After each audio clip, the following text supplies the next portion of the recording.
All of you know that today I'm going to talk about Mangla Sutta. And I believe that most of you have read or heard about Mangla Sutta. Is that right? Right.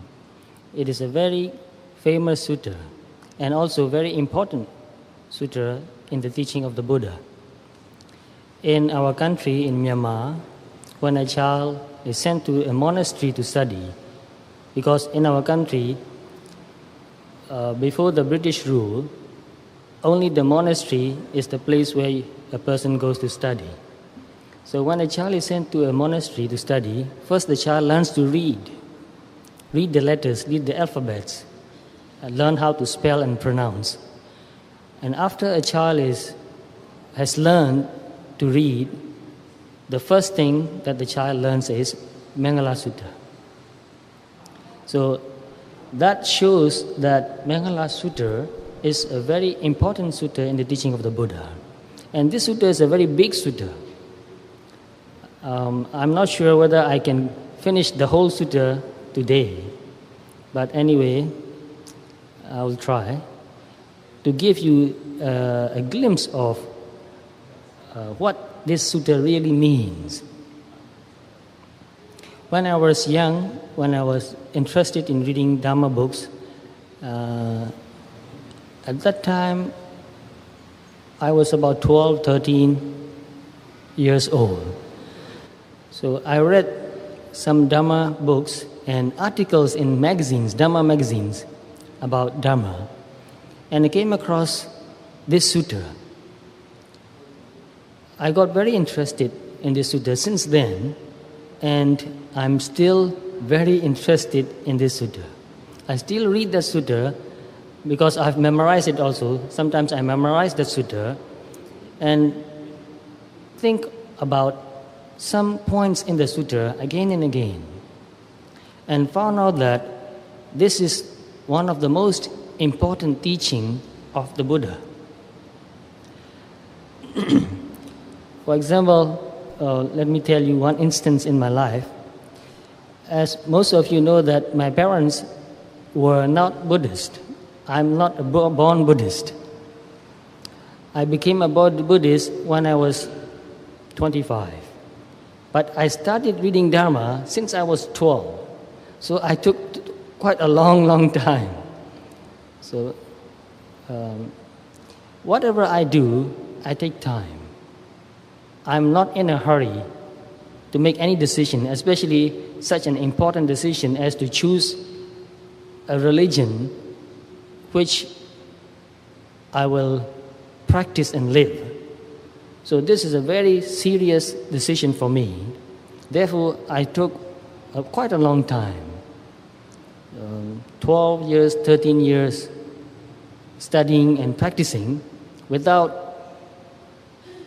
saying that I was a Buddhist. So when I first read these sutras, to tell you, my parents got very upset because they thought that I was becoming a Buddhist, and they did not like that. Then I told them, read this first and see if you can find anything bad or wrong in this sutta. So they won't read the book. Then I read the book for them. I said, just listen, let me read it. So what is the first point in the Mangla Sutta? Can anybody help? The first Mangala. Please, louder please. Of course, most of you know that. In Pali it is Asevanacha Balanam. In Burmese we pronounce it in a slightly different way. We pronounce Atevanasa Balanam. And the meaning is not to associate with fools. So I asked my parents, this sutta teaches that we should not associate with fools. Is that good or bad? What do you think they will say? They did not say anything. Because they know that it is good. it is true, it is right, it is important, it is beneficial. So another point I read for them is, Buddha said, Mata Pitu Upathanam. What does that mean? To look after your parents. So I asked them again, is this good or not? You know what they say? They did not say anything. They did not want to say it is good. People are so biased. I am not blaming them, it's common. Most people are biased. So I said, look, this teaching gives this advice. Look after your parents. If you think this is not good, I'll reverse that. I'll do it the other way. Do you like that? And they did not say anything.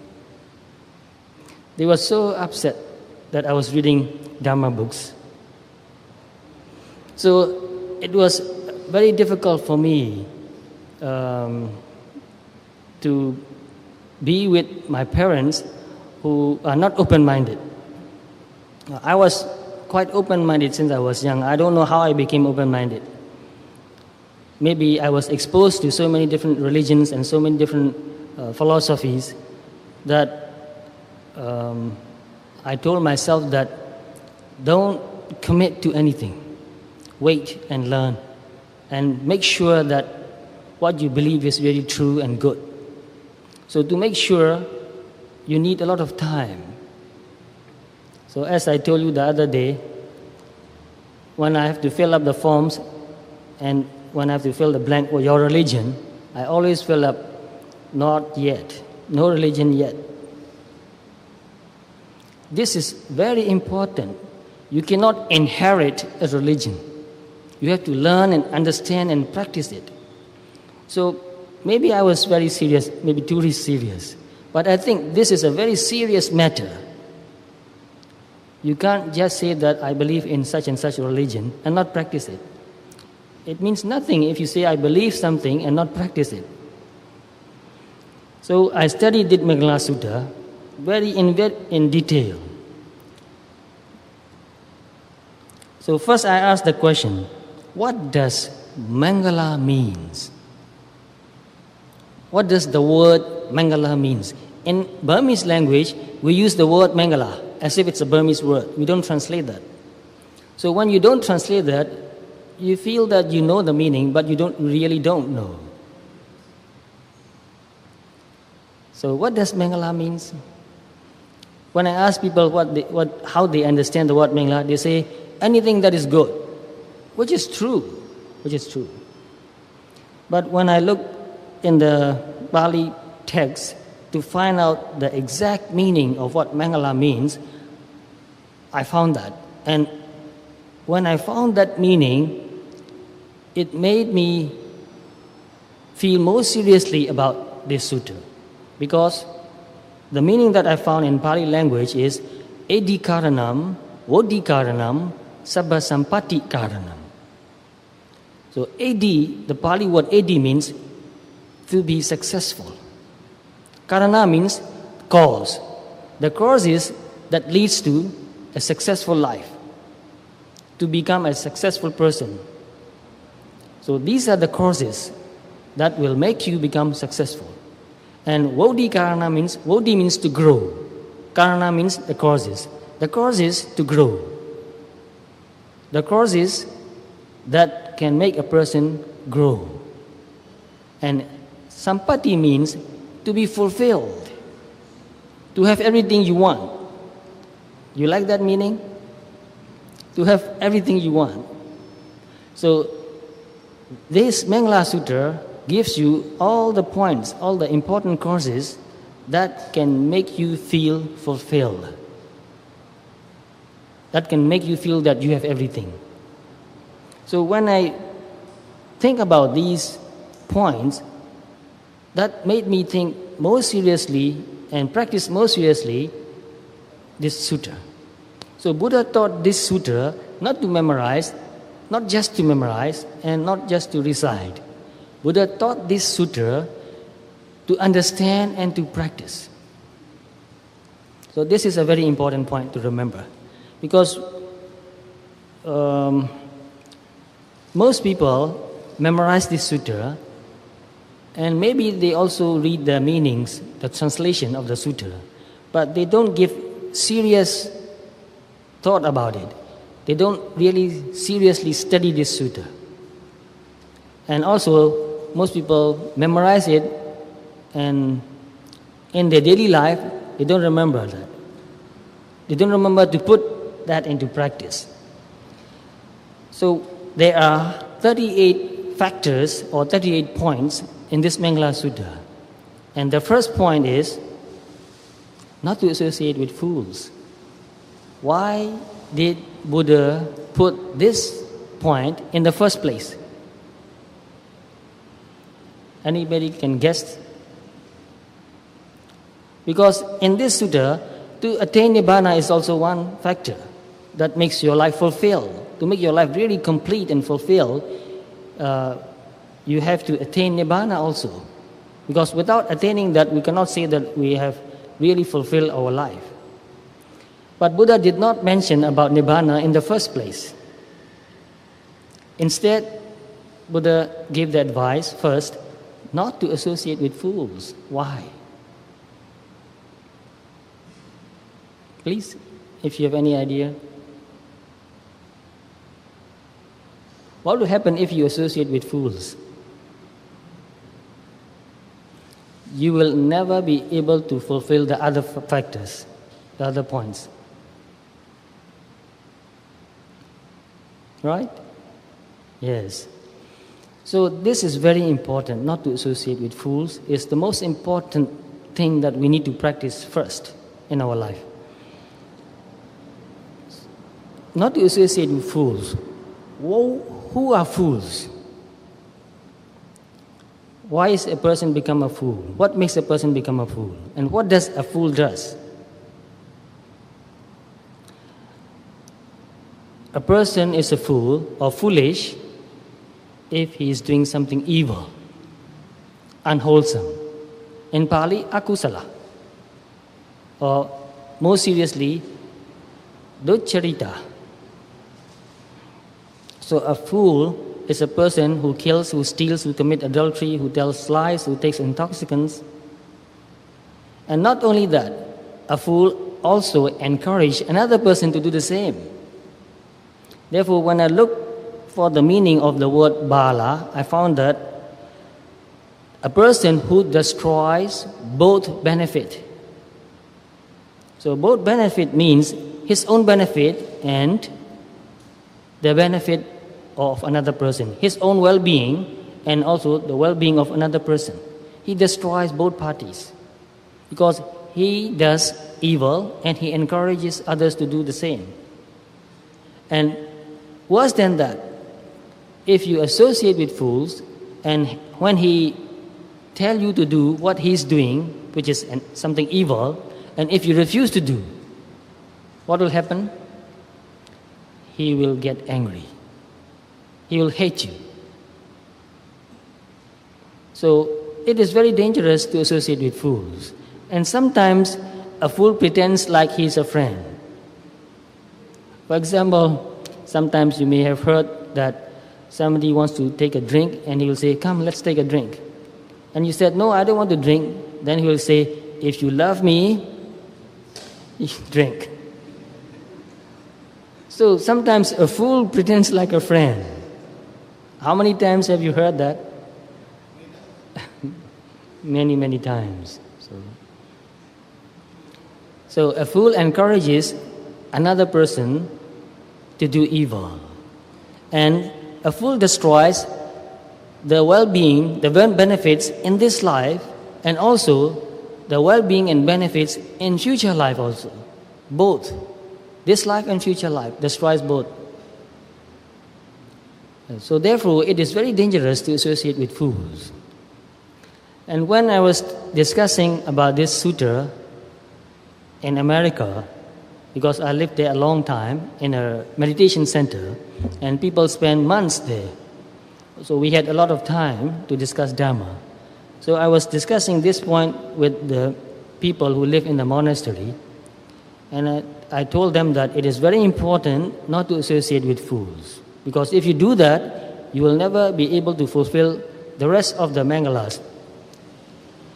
And many people in the discussion group laughed. So I said, why are you laughing? I'm talking about something very serious. I'm not talking jokes. So why are you laughing? And some people in the group say, we are laughing because if we don't have to associate with fools, then we don't have anybody to associate with.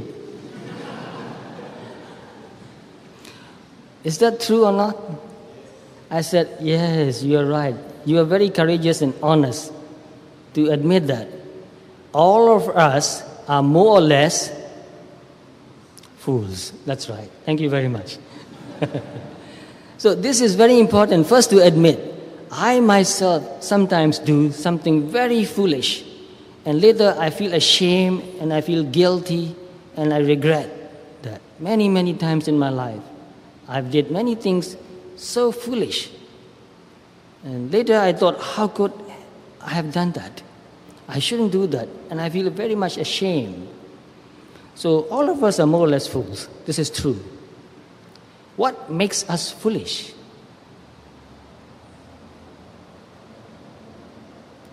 Just guess. Please? Right. Greed, ignorance, yes. And many others. Anger, pride, envy, jealousy. So when a person becomes too greedy, too lustful, he loses his mind. He cannot think whether what he's going to do is proper or improper. He doesn't care. Because greed has overwhelmed his mind and he's like possessed. You know the word possessed mean? Some people are possessed by evil spirits. Heard about that? Yes. So, greed possesses your mind, takes over your mind, and impels and compels you to do something improper, to do something unwholesome. So I myself did a lot of unwholesome deeds when I was young because of greed. And also anger. When you become very angry, you lose your mind. You can't reason anymore. Therefore Buddha said, Lobo attam na jināti. Lobo is greed. Tanha also greed. So there are many synonyms for the same word, greed. So when you become greedy and lustful, you don't know what is proper or not proper, what is beneficial or not beneficial. Lobo Dhamma na patati. When this loba, greed, does not know whether something is proper or not proper. And the same, Buddha said, doso attam na jināti. Anger does not know whether something is beneficial or not. Doso Dhammaṃ na pasati. Anger does not see whether something is proper or not. So when we are possessed by greed or anger or anything like pride, envy, jealousy, we become blind. We don't see anymore. We lose our reasoning. We lose our sense of propriety. So therefore, in reality, it's greed or anger or pride or envy or jealousy and the whole company makes us foolish. So Buddha said, don't associate with fools. Since I learned that, I tried my best to dissociate with fools, but it is not so easy. Like some of my friends said, if we don't have to associate with fools, we won't have anybody to associate with. So what do you do when you come across with, when you see a person, when you relate to a person who is foolish? What do you do? So some of the elders, some of the people advise us that when you cannot avoid fools, don't take his advice. In Burmese, we have a very, very beautiful saying, Ko Pao Se Ko. You are physically associated with fools, but mentally you don't associate with fools. So this is also very important to remember. We meet with many people every day. not everybody is wise. We are not also always wise. Sometimes we are wise, sometimes we are foolish. So when we associate with fool, if we are also foolish, we will do whatever that other person tells us to do. But if we are mindful, if we are careful, if a fool encourages us or forces us to do something evil, with our mindfulness, with our wisdom, we can refuse to do that. So it is more important for us to be responsible for ourselves. Even though we associate with some people who are foolish, if we are strong in mind, we can resist that foolish person's encouragement or advice or force to do evil. And it is more important to see that in our mind, when there is greed arising in our mind, we should see that greed with awareness and notice that this is greed, this is greed.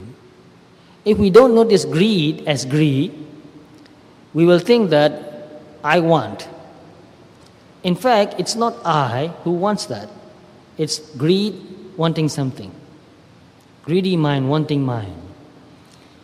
So, in some ways, we have a fool inside. So, if we say that I don't want to associate with fools outside, but we associate fools with the fools inside, what we said will not make sense anymore. So, it is more important to be more careful of the foolish mental state arising in our mind. More important.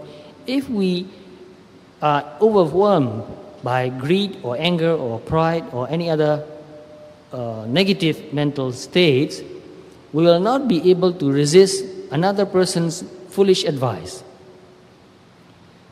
Therefore, it is more important not to associate with the foolish mental state. And in Satipatthana Sutta, which most of you are familiar, Buddha said, Sa ragam wa chittam, sa ragam chittanti pajanati. Raga, the same. Raga means also desire, greed, lust. So when there's lust arising with mind, one knows that one means a person who is meditating. So a person who is meditating, a person who practices Satipatthana knows that there is greed arising in the mind.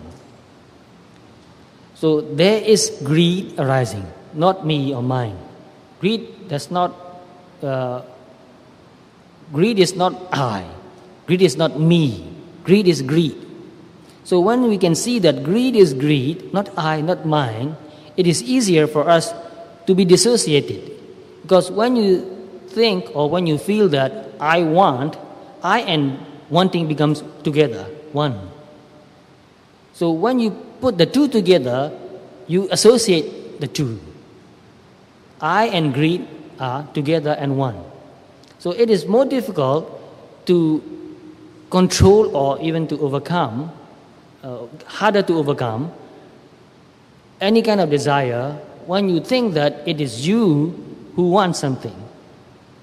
But when you can dissociate or step back and watch this greedy mental state and see that very clearly there is greed, this is greed. Greed is arising, then you have already dissociated yourself. Because you are watching greed. Watching means greed becomes the object of your mind. So you become more objective. So when you are objective, you have already dissociated with that mental state. So that's what we should learn to practice and do in our daily life. Because when we are greedy, we will make a very wrong decision. And many times, still today, I make wrong decisions sometimes, and I regret it for my mistake and look at my own mental state or my attitude very carefully. And many times I find out that when I'm greedy, I make the wrong decision. So, whenever greed arises in the mind, we must be very careful to watch that greed. We may not be able to overcome greed totally, but when we are aware of that, we don't let greed run our life. So don't ever let greed run your life. When you have any kind of desire, you can watch the desire. Desires are many things. You desire for many things. So when something that you want is not evil, you can do what you can to get what you want in proper way. So, for example, when you want money, you don't go and steal or rob. What do? You work for it. It's still desire. It's still greed. We want money. We want a lot of money. How much money do you want? You laugh, so I know. Limitless. We don't have any limit to how much we want. But if you have to work for it, then you know that you must have a limit, because you only have so much time and energy. So whether you have your own business or whether you work for another person or for a company, there's a limit to how much money you can make. So you have to be content with that amount. So when you have greed and you know that there's greed and you want something, money or anything, when you are mindful, you can put a limit. But when you are not mindful, you cannot put a limit. No matter how much you get, you still want more and more. And when the greed becomes too strong, you will do anything to get what you want, which means you will do something improper. You may steal or cheat or rob. In many ways. There are many ways we can cheat and rob. So the important point is not to totally to overcome greed in the beginning. In the beginning, the important point is to be aware of this mental state, greedy mental state. So greed is a mental state. Anger also is a mental state, not a person, not a thing. It doesn't last forever. So when we can watch these mental states, we already dissociate ourselves from this mental state. We don't let this greedy mental state, foolish mental state, take over our mind, take over our body, take over our life. So when I practice this Mahasatipatthana Sutta, I understand this Mangla Sutta more deeply. When you put the two together, then you really know what to do. Because to dissociate with the fool outside, a foolish person, is easier. But to dissociate with your own mental state, with your own foolish mental state, is much more difficult. And it is more important not to associate with foolish mental states, not to let foolish mental states run our life, and do evil deeds. And the same way with all other negative mental states. So if we can learn not to associate with foolish mental states, we don't need to be afraid of fools outside. If we are not foolish, we don't need to be afraid of fools. But if we are foolish, then we have good reason to be afraid of fools outside. So try to understand deeper meaning of this advice, this instruction by the Buddha. Don't associate with fools. So if we don't associate with fools, that will lead us to give a good life, to do proper things, to do proper deeds, to work properly, to have a good livelihood, right livelihood, to say what is proper and not to say what is improper. And not only that, when you practice meditation, you also watch your thoughts, and when you are thinking something improper, you can overcome that improper thoughts even. So only those people who practice mindfulness, who practice Satipatthana, can really understand the deeper meaning of this advice, not to associate with fool. Because as long as we are associating with our own foolish mental states, and we say that I don't want to associate with fools, it doesn't make sense. If we ourselves are foolish, and we say that I'm a fool, but I'm not going to associate with any fool, how does that sound? Sounds very funny. So it is more important for us not to be a fool. So not to be a fool means not to associate with foolish mental states. So in order not to associate with foolish mental states, we must be very careful. We must be mindful. We must be aware. Whenever a foolish mental state arises in our mind, we must pay attention and watch. Here is a foolish mental state. Here is greed. This is greed. So when we practice mindfulness, as we develop more and more mindfulness, we become more and more clear. So as our mindfulness develops, our concentration also develops. When we have strong mindfulness and strong concentration, we can see everything arising in our body and mind very clearly, very precisely. And when sati and samadhi, mindfulness and concentration becomes very strong, at least temporarily, we will experience mental states where there is no greed, no anger, no pride, no envy, no jealousy, no drowsiness, no ignorance. So, if you have been meditating for a long time, you must have come across to this kind of clear, pure, peaceful mental state. Free from greed, free from anger, free from envy, jealousy, pride, free from doubt, free from drowsiness, free from dull mental states. So when the mind is totally free from all these negative qualities, it is full of energy, full of purity. There's mindfulness, concentration, wisdom, peace, clarity, and all other good qualities there. So you can see that this mental state is so peaceful. So in my meditation practice also, when I first experienced that, I felt very delighted, and also I got very attached to that mental state. Because you feel so peaceful and calm, so relaxed. Any kind of greed or any kind of anger makes your mind very tense. It is very stressful. Greed makes you feel very stressful. When you want something very badly, you can't even sleep. You can't think of anything else. Greed takes over the whole mind, and you keep thinking of what you want. This is what I want, this is what I want. And also when you are angry, when you hate somebody, when you are very upset that somebody did something wrong to you or to your family, that mental state, when it is so strong, takes your mind over.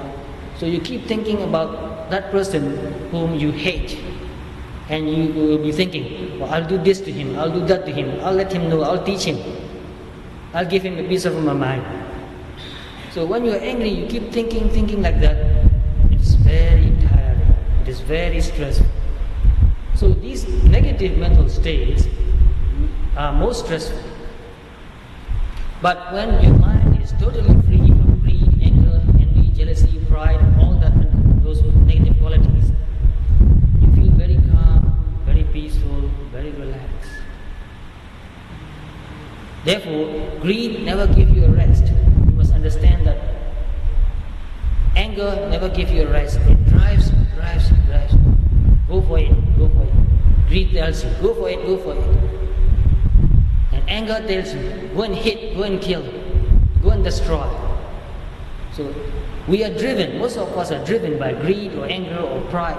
You must be better than another person, beat that person, take over that person. So most of us are driven. You know what the word driven means? The meaning becomes very clear when you think of a horse-drawn car or a bullock-drawn car. So the driver beat the horse, beating and driving. Go, run faster. So greed tells us to do that the same. Go, run faster. Anger tells us to do the same. So we are driven by greed, by anger, by pride, by envy, by jealousy. All these negative mental traits are driving us. So mostly we are very tired because we are driven. And only when we meditate and our mind becomes free from greed, anger, pride, envy, jealousy, and so on, we feel restful. Oh, now I have a rest. Now the mind is at rest, not driven anymore. So in that mental state, the mind becomes so clear that it can see things very clearly. Very wise also. So when I read the second advice of the Buddha in Mangla Sutta, what is the second point? To associate with the wise.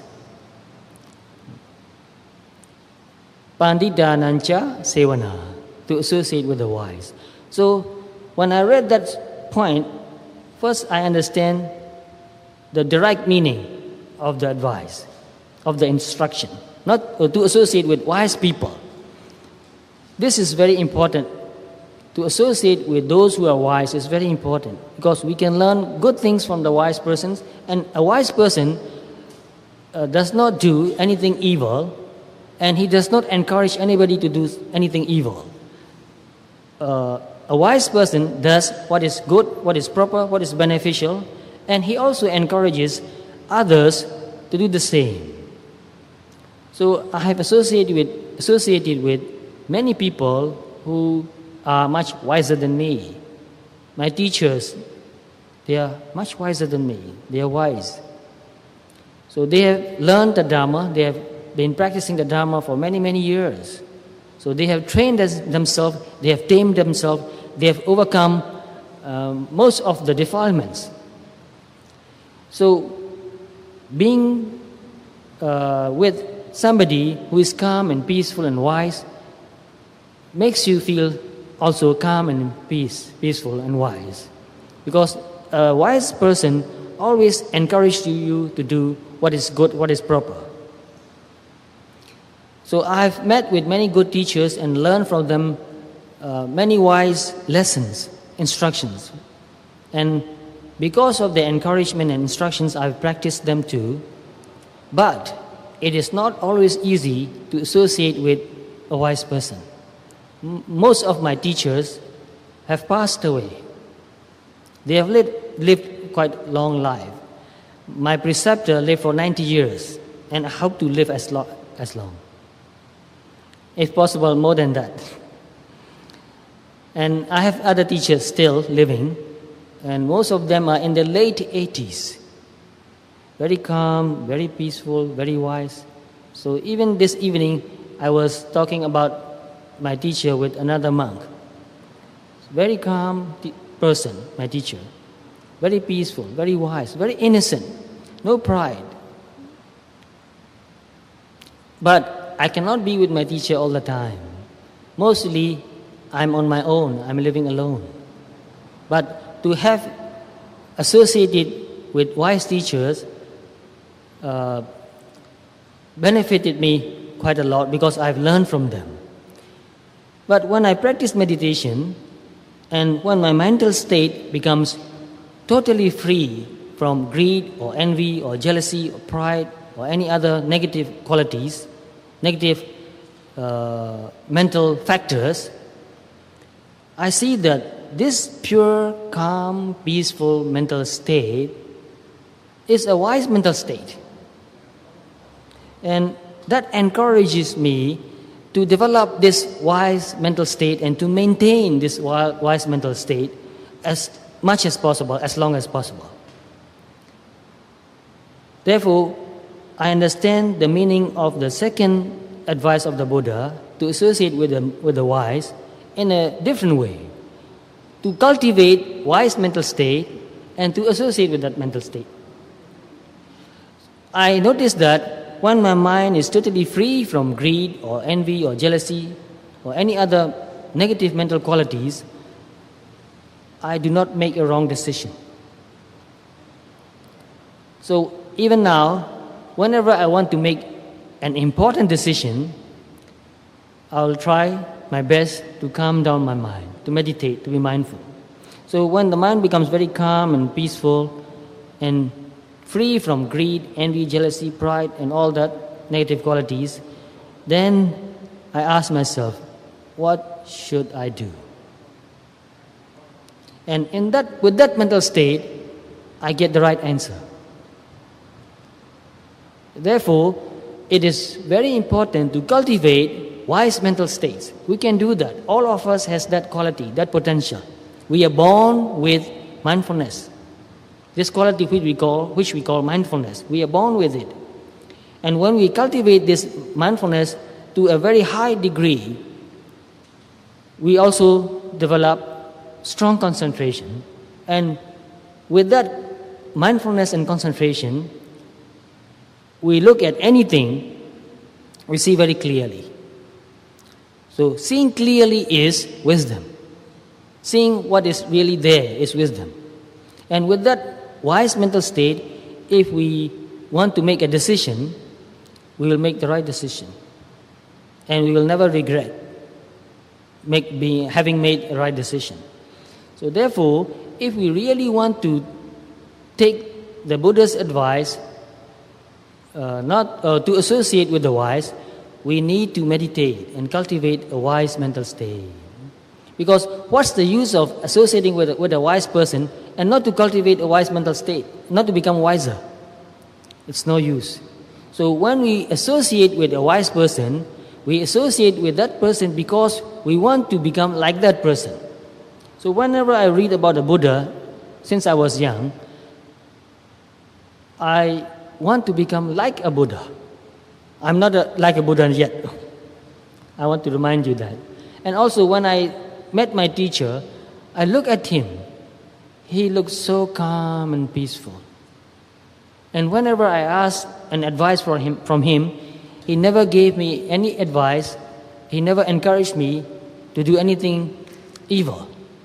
So I look at my teacher and I thought, I want to become like him. So when you associate with a wise person, you want to become a wise person. And when you want to become a wise person, what do? You practice Dhamma, you practice meditation, you practice mindfulness. You watch what you thought, what you are thinking. You watch your thoughts. So if we want to become wiser, we must watch our mind. We must see what we are thinking mostly. So only when we practice Satipatthana, and especially Chittanupassana Satipatthana, we can become wiser. So this is the gist of what I understand about these two Mangalas. So if we practice these two, we will feel that when we become wiser, we will feel that we are successful. When we become wiser, we will feel that we have grown up. Because if you are still foolish, you cannot say that you have grown up. So to grow means to become wiser. So only if we can practice Dhamma, we can become wiser. So to grow, and also when we become wiser, we feel fulfilled. We feel like we have everything we need. So unless we become wiser, we will never feel fulfilled. Because greed never feels fulfilled. Greed always want more. Always lacking, always wanting. And when we practice these two well, we can also develop other qualities. With that kind of mindfulness and awareness and wisdom, we can do anything we want to do in our life and do it well. For example, if you are a student studying and you meditate and develop a calm and clear and strong mind, and when you go to study, you'll find that it's much easier for you to study. Why? Because you're not greedy. If you don't meditate and you have seen many things all day and your mind is overwhelmed with greed, when you are studying, you'll be thinking of what you want. I want to eat this, I want to eat that, I want to go and see this movie or that movie, watch that television show, or go out and have a good time with friends. Although you are reading and studying, most of the time you are thinking of what you want. So you cannot really study well. You may be sitting and studying for 1 hour, for example, but in that 1 hour, mostly you are thinking of what you want. So you are not really using 1 hour to study. More than half of that time, you'll be thinking of what you want. And the same way, when you're angry or upset, when you hate somebody, you cannot concentrate on what you're doing. You cannot concentrate. I find myself the same. When I'm angry or upset, I want to read a Dhamma book, I cannot. Although my eyes are going through reading, my mind is not totally there. And after I've read a page, I ask myself, what have I read? I don't know. I was thinking of another person who made me upset. So when you are not calm and peaceful, when you are not concentrated, you are not efficient. You waste so much of your time and energy. So if you want to be efficient in whatever you do, you need a calm and concentrated mind. So when you develop calmness and concentration, when you develop mindfulness, you develop efficiency also. And creativity also. Because when you apply all your mental energy and all your mental power in what you are doing, you can see things that you have not seen before. Even reading can be very creative. When you are reading with your mind thinking of something else, you cannot really understand the deeper meaning of what you are reading. But when you are reading with full concentration, you can see and understand deeper and deeper meaning. So I've read many books since I was young, but after I've meditated, I read the same books that I've read before, and I found that I understood the meaning much more deeply. Dhamma books and other books too. So when you have developed concentration, when you have developed calmness, when you have developed mindfulness, even reading becomes more creative. So these are a few examples that I gave you. That developing calmness, developing mindfulness makes your life more creative and also more enjoyable. You may be with somebody you love, your father or your mother or your brothers or your sisters or your children or with your friends. But if you are possessed with greed or anger, you cannot really enjoy your friendship. You cannot really pay attention to what your parents are saying or what your brothers or sisters are saying or what your children are saying because your mind is possessed. You cannot enjoy this relationship. But when your mind is free from anger or greed or any other negative mental factors, you can pay complete attention to the person you are with. You can really communicate, you can really listen, you can really talk. So you may have experienced many experiences with people. You are talking to that person, but that person is not paying attention. How do you feel?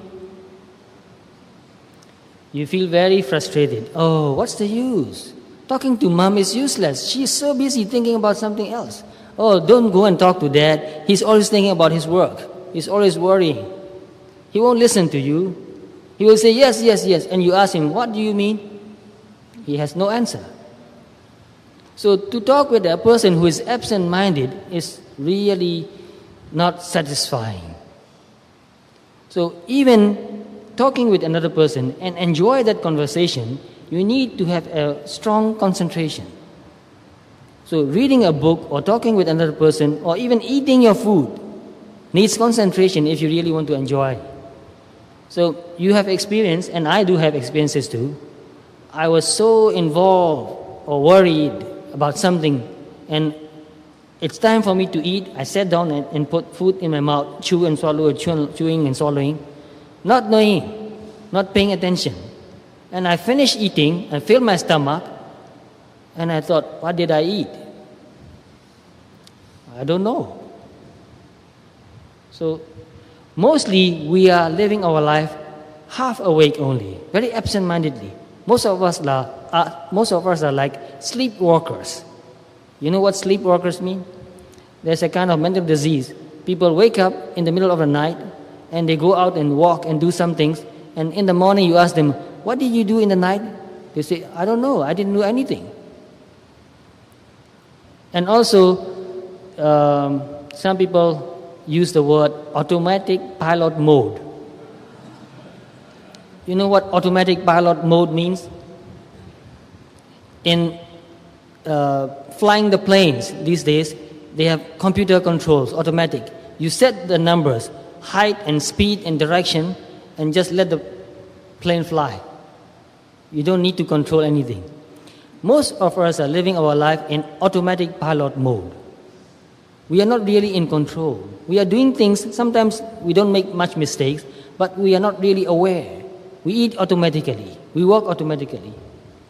Not really there. So, if you are not really there, are you still living? Are you really living? So one writer who writes many books about meditation practice wrote that if you are peeling an orange and if you are not doing it mindfully, in that time, in that moment, you and the orange does not exist. See what that means? If you are doing something unmindfully, if you're not paying attention, you are peeling an orange and you are thinking of something else, not aware, not mindful, in that moment, you and the orange does not exist. So, when we are mindful, that's the time we are really living. When we are not mindful, we are not really living. So if you want to feel alive, if you really want to feel alive, you need to be mindful. So when you are mindful, that's the time you've got to live. When you are not mindful, you lost that. So we want to live a long life. How long do you want to live? Yes, some people say that they want to live 100 years. I do want to live for 100 years too. But if you live 100 years mindlessly, automatically,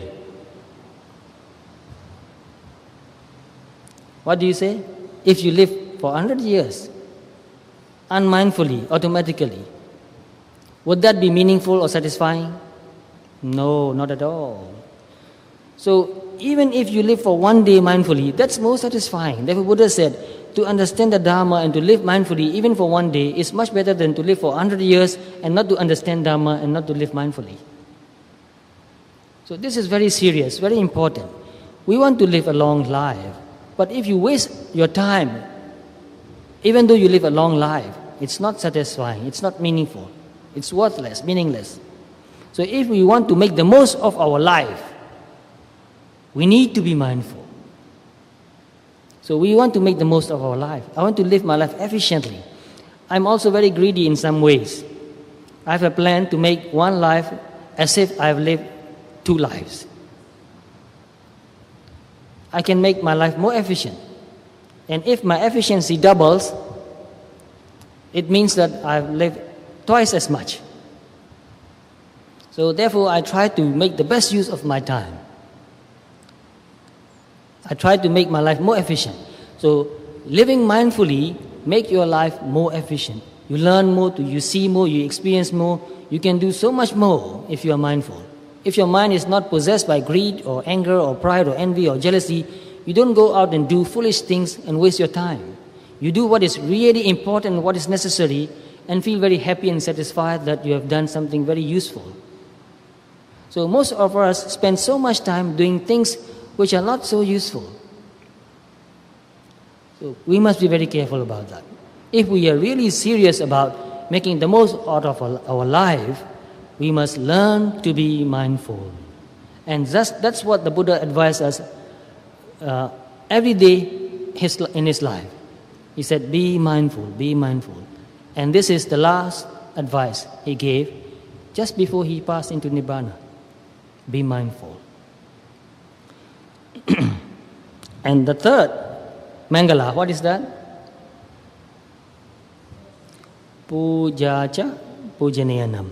We Burmese pronounce that as Pujasa Pujanayanam. And the meaning is to honor those worthy of honor. Why is it so important to honor those who are worthy of honor? Why is it so important for our success, for our growth, and for our fulfillment?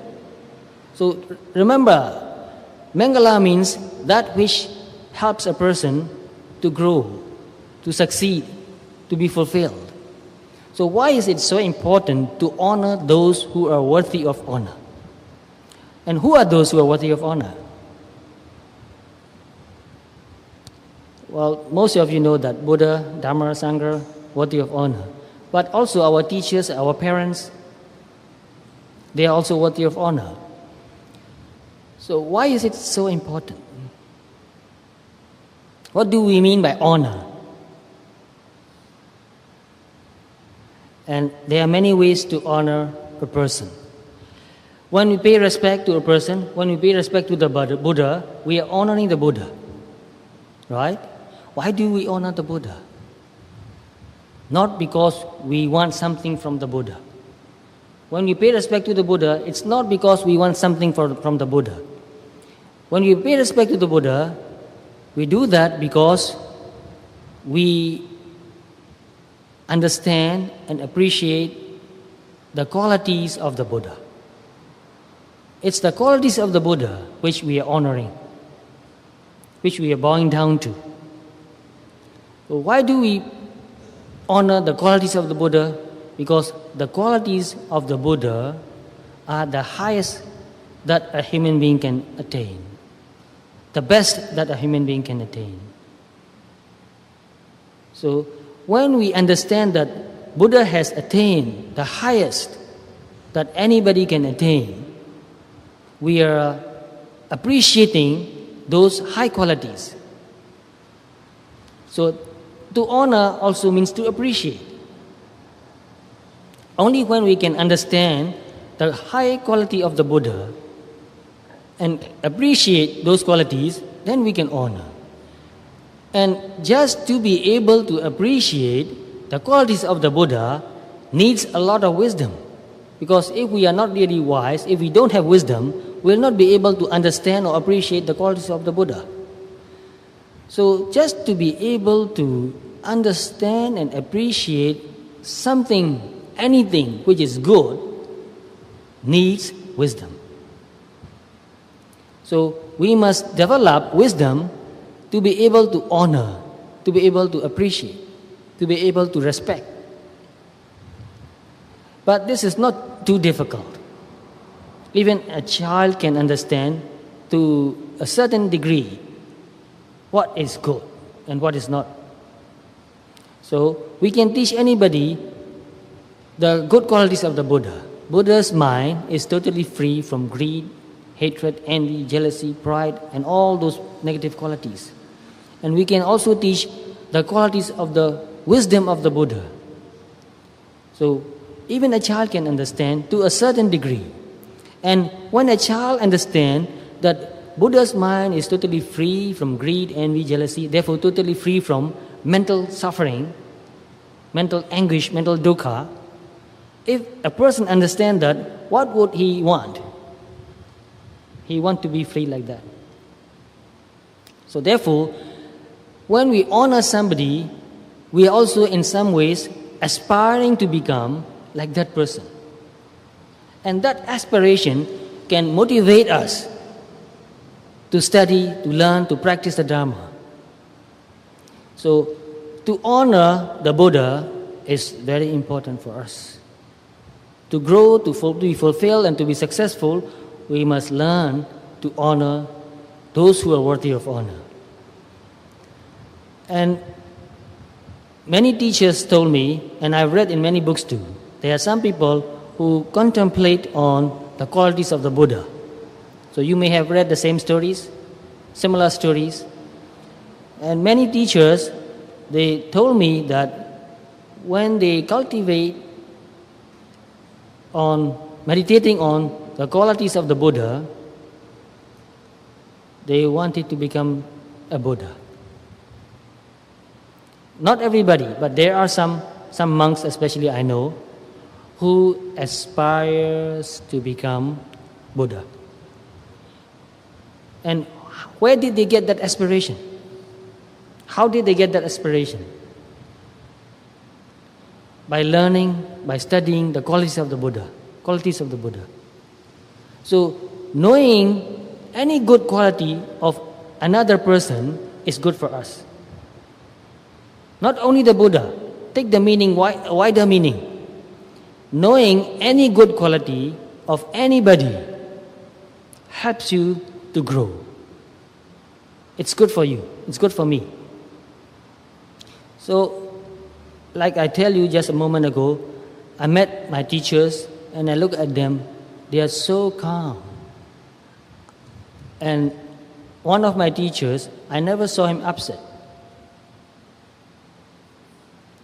He was always calm. And I never saw him greedy. I never saw him saying, I have to have that, I want that, very badly. Never said that. He was very content, very loving, kind, forgiving, very compassionate.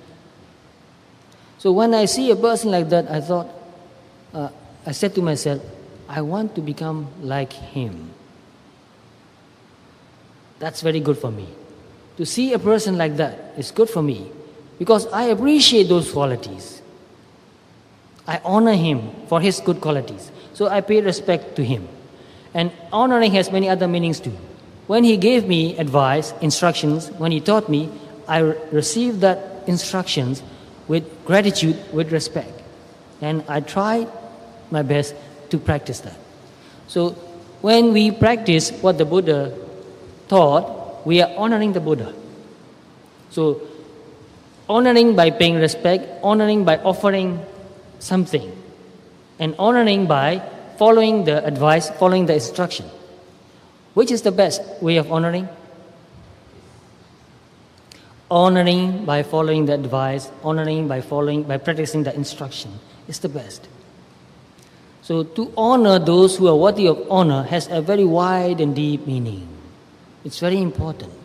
If we want to be successful in our life, if we want to grow, if we want to be fulfilled, we must learn to honor those who are worthy of honor. We must learn. It is something we must learn. We don't know. Without learning to honor, we will not know how to honor. So we must teach children to learn to appreciate good qualities of Buddha, of Dhamma, of Sangha, of anybody. So when a person learns to appreciate good qualities, then he will learn to honor. So to honor another person needs some learning, some education, some wisdom too. Because a totally foolish person will never be able to honor those who are worthy of honor. So you may have met some people who are very disrespectful toward somebody who is worthy of honor. Why is that person disrespectful? Because that person is foolish, not wise. Because that person has not learned. So we must learn to honor. And once we have learned to honor and we take good advice from those who can give a good advice and practice those advice, we will become successful, we will grow, we will be fulfilled. So when you see somebody who has some good qualities and you say that, oh no, what's that? What's that amount to? It doesn't matter. It's nothing. When you devalue another person, what happens to you? You are not motivated to develop those good qualities. So when you devalue another person, you devalue yourself. So when you honor another person, what happens? You honor yourself too. At the same moment, you honor yourself too. So remember this is very important. When you treat another person disrespectfully, you are also treating yourself disrespectfully. It's one and the same action. When you appreciate another person, you are at the same moment appreciating yourself. When you are honoring another person, you are at the same moment honoring yourself. Because your mental state is high. You can love yourself, you can respect yourself. So it is very important for us to appreciate any good quality in anybody. If we don't appreciate any good quality in anybody, we will not be motivated to develop that good quality in ourselves. We will not be motivated. And if you are not motivated to develop any good qualities, you will not grow, you will not succeed, you will not be fulfilled. Therefore, when I see somebody, I know that not one of us here is perfect. I'm not perfect, and not one of you is perfect. This is not devaluing, this is understanding the truth, the reality. But when I look at the person, first I look at the good qualities. And I feel very happy about that. Oh, this person has done something so nice, so good. This person is so generous, so kind.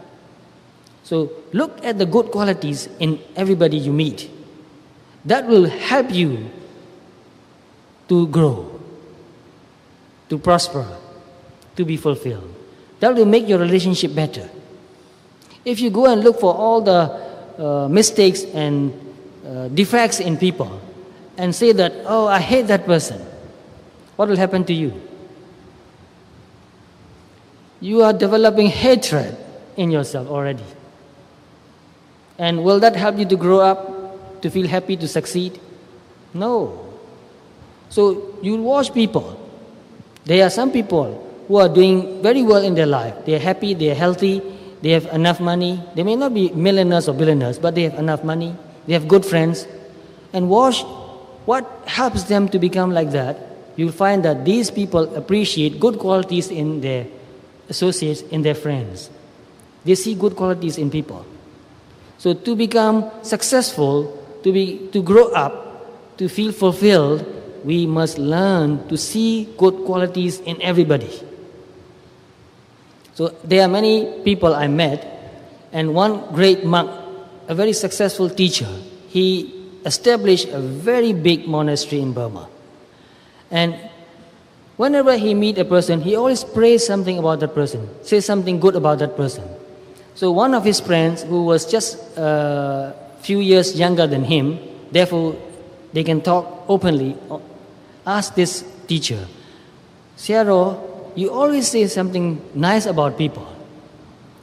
And he said, there was a monk who was totally crazy in that monastery. Even a monk can go crazy, you know. So there was a monk who was totally absent-minded and totally crazy. And he said, what can you say something good about that crazy monk? You know what that great teacher said? When he walks, he walks like a cat. He does not make any noise. This is true. That crazy monk, when he walks very mindfully. He did not make any noise. He said, oh, he's great. Although he's crazy, he walks mindfully and never makes a noise. So this teacher has many followers, many disciples, and everybody who met him loves him very much. You know why? Because they know that this teacher sees what is good in me. You see that? If somebody is looking for what is bad about you, what will you feel? How will you feel when you meet that person? You don't feel happy. Can you love that person who is always looking for what's wrong about you? Of course not. You don't feel happy. You don't want to go and see that person. And that person cannot help you to become better. If somebody is always looking for what's wrong about you, what's bad about you, that person cannot really help you become better.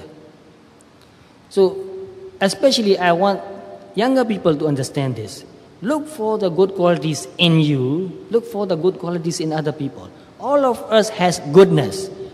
Everybody has goodness. So if you want to be successful, if you want to grow, if you want to feel fulfilled, if you want to be happy, if you want to have many good friends, because without good friends we will not be successful.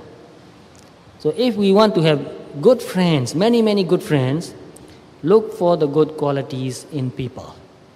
So looking for good qualities and appreciating is also honoring. So when I read this, I started thinking with real concentration. I started thinking, what does this mean? And gradually this meaning came to me. I said, psychologically this is very important. If I want to be happy and successful, I must look for what's good in me and I must look for what's good in other people. I must honor good qualities in people. So this is the advice of the Buddha. If you want to be successful, if you want to grow, if you want to feel fulfilled, honor those who are worthy of honor. And in some ways, all of us are worthy of honor. In some ways. All of us has goodness. So many of you here, how many here? Can you guess? So, this is the advice of the Buddha. If you want to be successful, if you want to grow, if you want to feel fulfilled, honor those who are worthy of honor. And in some ways, all of us are worthy of honor. In some ways. All of us has goodness. So many of you here, how many here? Can you guess?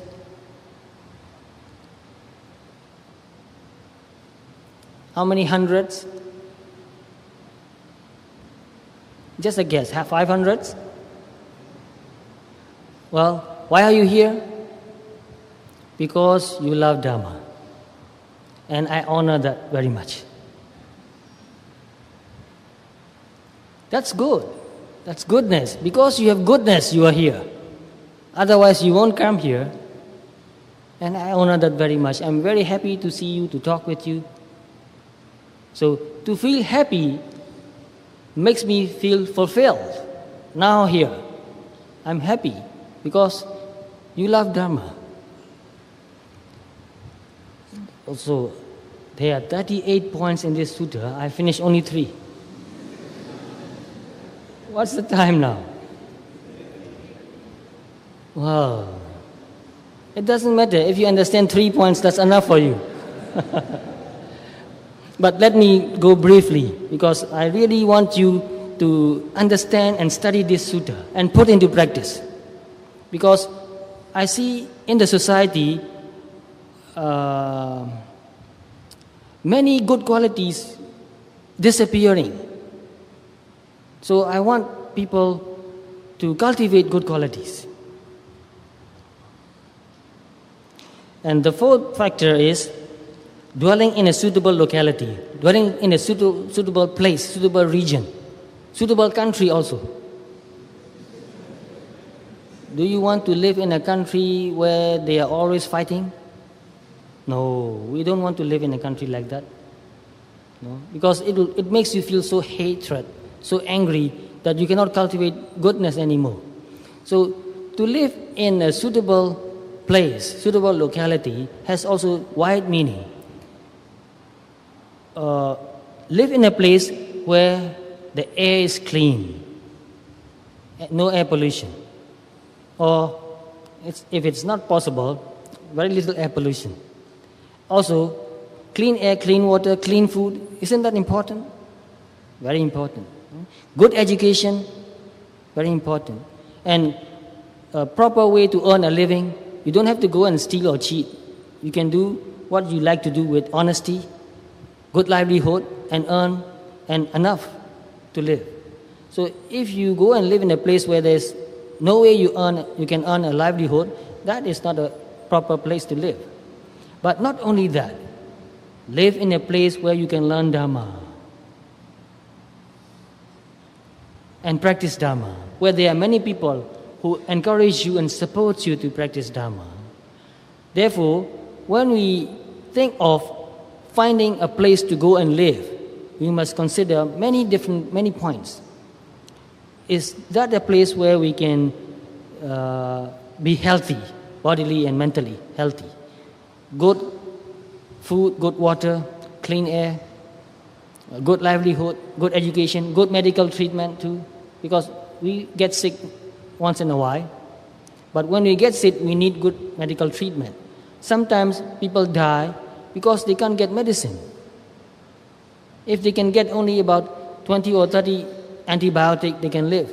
But some people die because they cannot get medicine. So we must find a place where we can get good medical treatment too. But we must also consider that is there a person, a teacher, or is there a community like this where I can grow and join and become a member and learn Dhamma and practice Dhamma? So is this a proper or suitable place to live or not?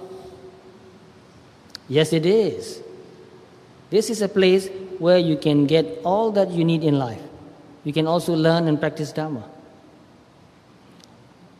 So never go to a place where you can get all the money you want, but you cannot study and practice Dhamma. Because all the money can never make you feel fulfilled. All the money can never make you feel successful. All the money cannot help you to grow up in the Dhamma.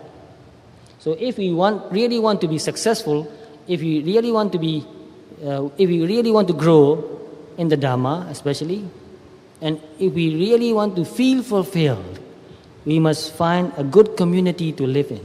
Community is important. Here we have a community. We have Dhamma friends.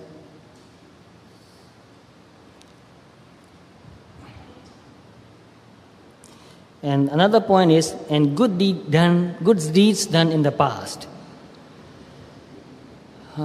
When you have done something good and you remember that, how do you feel? You feel happy. You feel peaceful. Oh, I've done such and such good deeds. How happy I am. And very recently, I've met a man in a meditation retreat. He came to the retreat and he did not ask many questions. He did not say much. But after a few days, he came to me and we discussed about his meditation practice. And he asked me a question. Can I attain any insight? Can I attain enlightenment? I said, of course you can. Why do you ask that question? He said, I have done something terrible. To be exact, he said, I have done something terrible before I got married. So he said only just that. I did not want to ask him anymore. I don't know what he did. So I just guess what he did. So a guess is only a guess. I'm not sure. But he said that he did something terrible. And he said, because of that, whenever I go and sit and meditate, I remember that and I can't meditate anymore. I feel very unhappy and sad. So I said, you regretted what you did? He said, oh yes, I regretted what I did. Do you want to do the same thing again? He said, oh no. I don't want to do the same thing again. I'm so unhappy that I did that. So you are not going to repeat the same mistake again. So you have learned from the mistake, right? He said, yes, I have learned from my mistake. And you are not trying to be a good person. You are a good person. So I said, you are a good person now. And that's what matters most. Every one of us has done something terrible in the past. In the past. If not in this life, maybe, not only maybe, surely we have done something terrible in our past life. Even the Bodhisattva did terrible things. So we can be sure that we have done something terrible in the past. But we have learned from our mistake. Now we are studying Dhamma, we are practicing Dhamma. So I told him, you are a good person now, and that's the most important thing. And when I said that, he cried so much. He really wanted to be a good person. But he felt guilty all the time. Whenever he tried to do something good, he remembered what he did in the past, something terrible. So the past was haunting him. You know what haunting means? The past is haunting him. the terrible deed that he did in the past haunting him. So, doing something, having done something bad, something evil, is really does not help you to grow up. So, learn from the past mistake, but don't go on thinking about the past mistake. It doesn't help. I can go more deeply psychologically into this point, but I'm afraid I don't have so much time. So to reverse that, when you remember something good that you have done in the past, that makes you feel happy and peaceful. That motivates you to do something good. Because your mind is calm and peaceful in that moment, you can do something really good.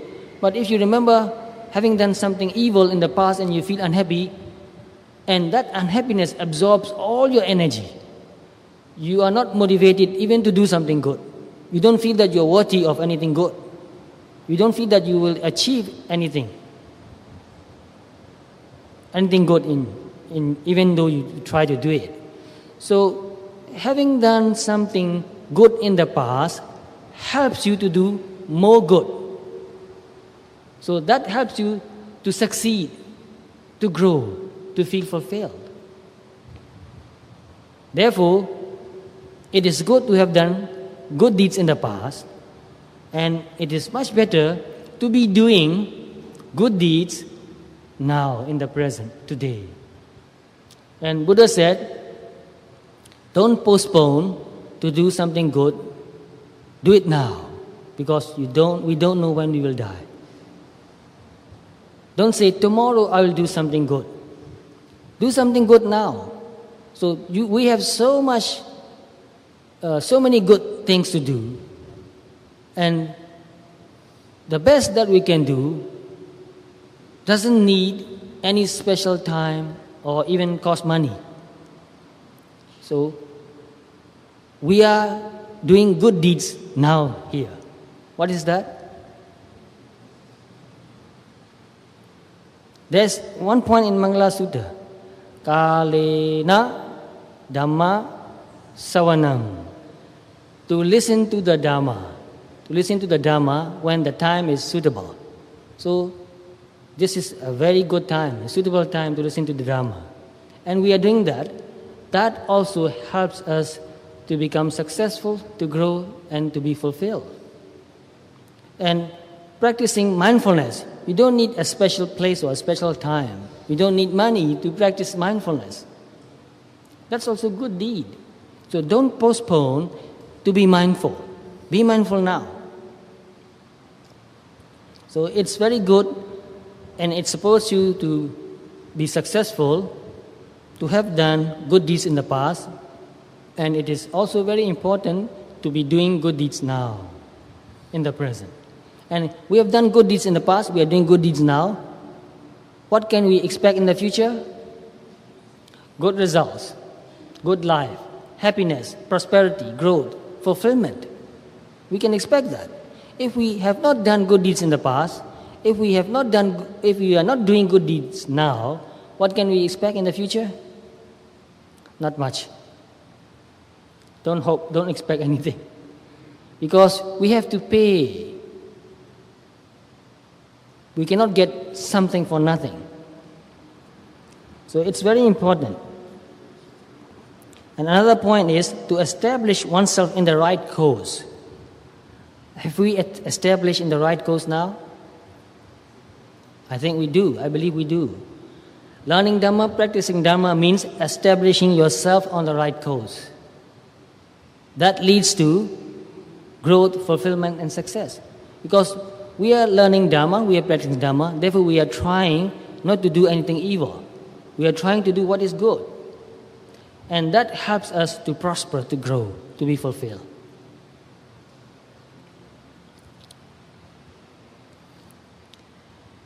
Another point is great learning and skill in work. So this sutra has so many points that it covers everything in our life. So to be successful in every way, not in only one way, not only in practicing Dhamma, but to be successful in every way, we must learn. Therefore we need good education. Therefore we need to learn some skill. So some of you are here, engineers, some of you are doctors, some of you are teachers, some of you are, I don't know, many things, doing many things. So try your best to do what you are doing. Try to do the best that you can do. That will help you to grow, to prosper. And you know that there are people who made a soft drink, very famous soft drink, Coca-Cola. You can become millionaire or billionaire even if you can make something good like that. And there are some people who made hamburger and they become very rich and successful materially, money-wise. So it means that if you want to be successful, you need to learn. You need good education. Good education doesn't mean a piece of paper where they say that you have passed certain examinations. Really knowing how to do something well. You don't need a piece of paper. So if you want to prosper, you need to learn. Without education, we cannot be prosperous. So let me go to another point. A highly trained discipline. To become successful, we need discipline. Without discipline, we cannot accomplish anything. A student needs to be disciplined, learn regularly, properly, attend classes regularly, and do what needs to be done regularly at the right time. Then you can be a good student. And when you have a job, you have to go to the job at the right time and finish the quota, so to speak, what you need to do, and finish it at the right time. If you go to your job late, and if you cannot finish your work at the right time, what will happen? You'll be sacked. I don't know whether you understand this word sacked. This is an American idiom, which means that your boss will kick you out. Don't come back to work tomorrow, finish. So you need discipline. And in Pali word, this word discipline has a very wide meaning. It has very wide meaning. You know the Pali word for this discipline? Vinaya Susekito. Vinaya means discipline. For monks, we have Vinaya. We have discipline, how to live. Even how to dress, how to wear our robes is a discipline. How to walk even. Buddha even taught us how to walk. How to take steps. Don't take small steps. It doesn't look good. Doesn't look respectful. Don't take very wide steps. Doesn't look good. You lose your balance. So take steps which are not too wide or not too small. And don't walk with your tip of your toes. How do you say that? Walking with your toes. Don't do that. Don't walk with your heels only. Will that look good if somebody walks on the heels only? Looks very clumsy. You have to walk with your step evenly placed on the ground. So in the Pali books, there's a description of how the Buddha walked. So we learn that and try to understand what it means and try to walk like that too. So when you walk, don't look here and there. If we have to look, we can look. But look in front and walk. Don't keep your head high like this. Don't keep your head down like this. Look straight. So that looks very dignified. Walk with dignity. So Buddha was teaching the monks how to walk with dignity, how to dress with dignity. Cover yourself well when you go out. When you are in your own place, it's okay. But when you go out, you have to cover yourself properly. Doesn't need to be fashionable. So we are not fashionable. We are very old-fashioned. But we cover ourselves well when we go out. This is discipline. When we eat, Buddha said, don't make noise when you eat. Put the food properly in your mouth. Don't let the food come out from your mouth and fall on your plate again. It doesn't look dignified. Eat with dignity. This is discipline. When you drink soup, don't make noise like, don't do that. Put your spoon in your mouth and take the soup in your mouth without making noise. So Buddha made so many hundreds of rules for monks. it's good for us. We need discipline. We need to set good examples. Teachers need to set good examples. Parents need to set good examples. So to set good examples is good for us and it's good for the community too. So if we want our children to be well disciplined, what should we do? We must be well disciplined. So only a well disciplined society can prosper. If all people are not disciplined, all people will do whatever they like to do, what will happen to the society? The society will break down. The society cannot accomplish anything at all. So there are some societies like that, with no discipline. So to succeed, to grow, to be fulfilled, we need discipline. Discipline is good for us. So that's what Buddha advised us to do. If we want to be successful, if we want to grow, if we want to feel fulfilled, we must learn discipline, we must practice discipline. And another point, well-spoken speech. Very important. Personal relationships are very important. Things cannot happen if personal relationships are not good. We cannot do anything good if we cannot relate to each other well. If we want to relate to each other well, we must be very careful what we say. Say the truth, say what is useful. Don't say what is not true, don't say what is not useful. So I can go more deeply into this. I have even written a book on that. The title of the book is in Burmese, but the translation is Speak Mindfully. So speaking is not so easy. It's the most difficult thing. And one of the qualities of the Buddha is Sugato. Sugato means one who spoke well. Why is this a good quality of the Buddha? Only a person who can speak really well can become a Buddha, not otherwise. So speaking is one of the most difficult skill in life. So we must learn to speak well.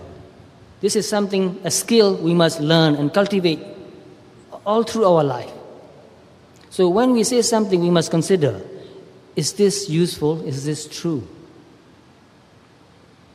So to speak well is one important thing we need to do if we want to be successful, if we want to grow, if we want to be fulfilled.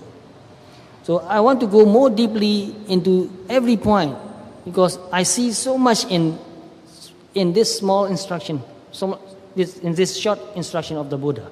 There's so much we can dig out. But because of time pressure, I cannot go so much in detail. But I hope you can find out for yourself. Learn this. Think about it more deeply. Learn to speak well. You will be successful.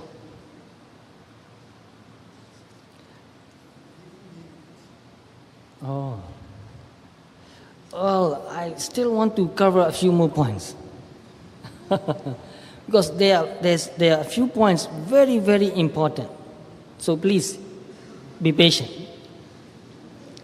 Here comes a very important point.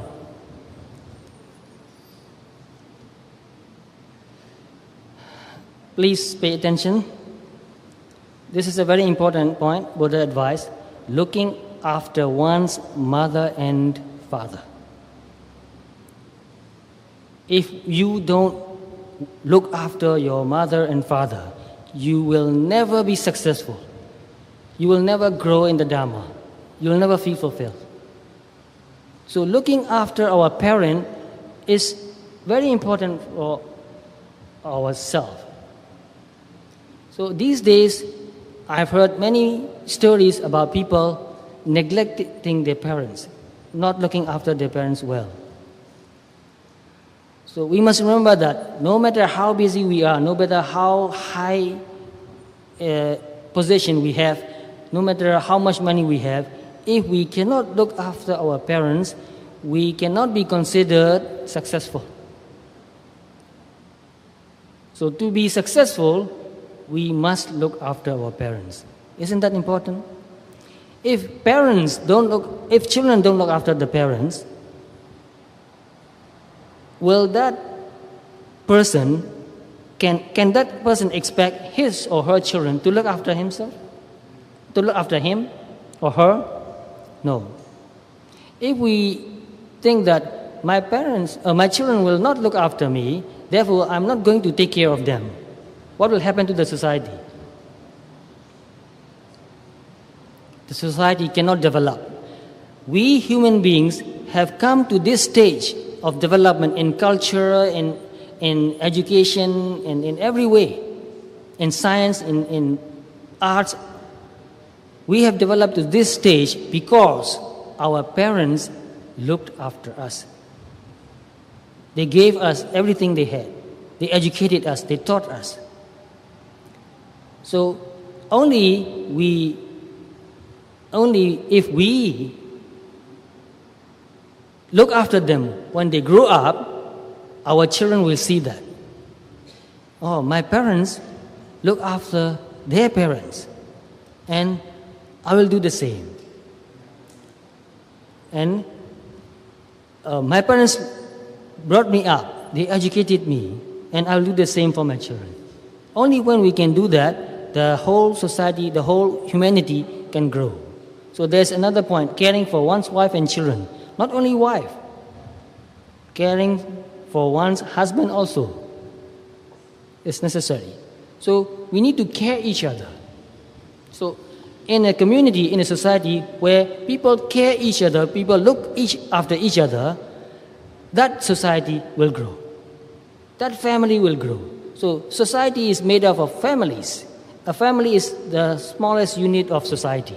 Father, mother, children, or grandparents also put together. Grandparents and parents and children is a unit. So only when we look after each other, only when we care for each other, we can expect to grow. So if we want the whole humanity, the whole community, the whole society to grow, we must take this very seriously. If we don't look after our children, if we don't look after our family, if we don't look after our parents, we will destroy the whole community, the whole society, the whole humanity.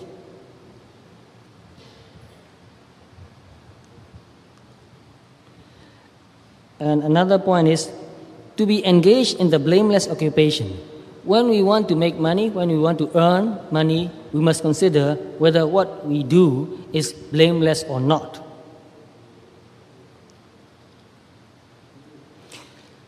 Blameless also has a very wide meaning. If we are doing something improper, that is blameworthy. But what we are doing is not evil, but if we don't have the right standard to do, then we cannot be prosperous. So when we do something, we must learn to do it well. Only when we learn to do something well, we can grow, we can prosper.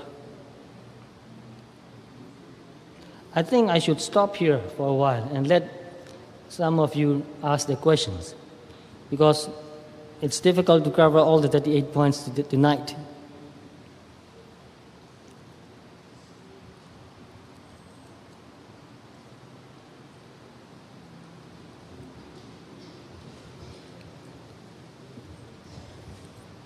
Not finished, I just stopped. It's not the same. Finishing and stopping are not the same. You can stop without finishing it.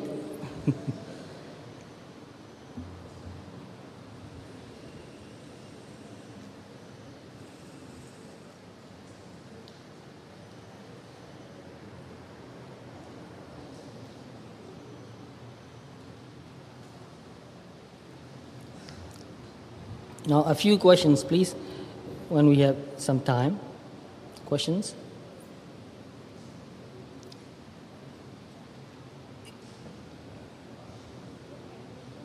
The questions on the paper already, please raise your hand and we'll collect the papers from you.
Yes, we have to finish at 9:30.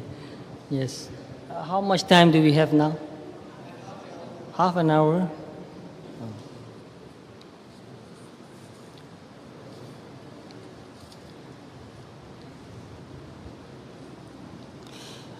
Here's a very good question. Sayadaw, my mind is always, constantly, every second, filled with thoughts. Yes, we are thinking all the time. Filled with thoughts, negative thoughts. That's too bad, always. It is so overwhelming. And I always feel mentally drained, very tiring. True, negative thoughts makes you feel very tired, it drains your energy. How do I keep these negative thoughts from arising? Yes, there are a few things you can do.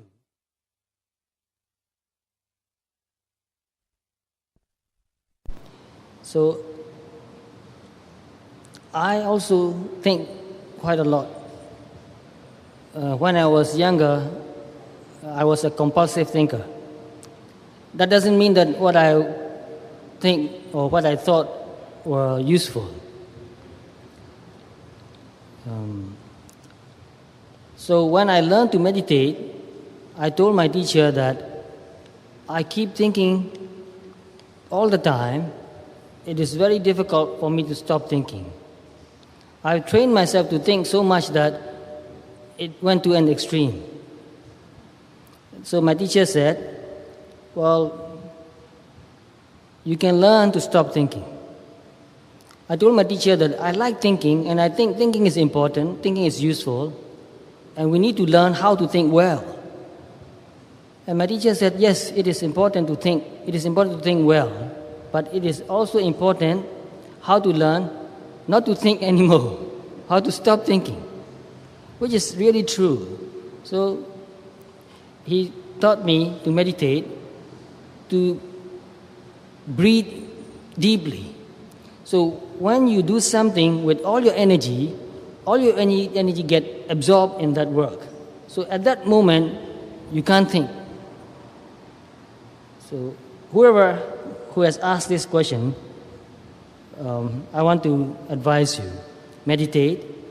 But since your mind thinks all the time, breathe very deeply and pay attention to that breath.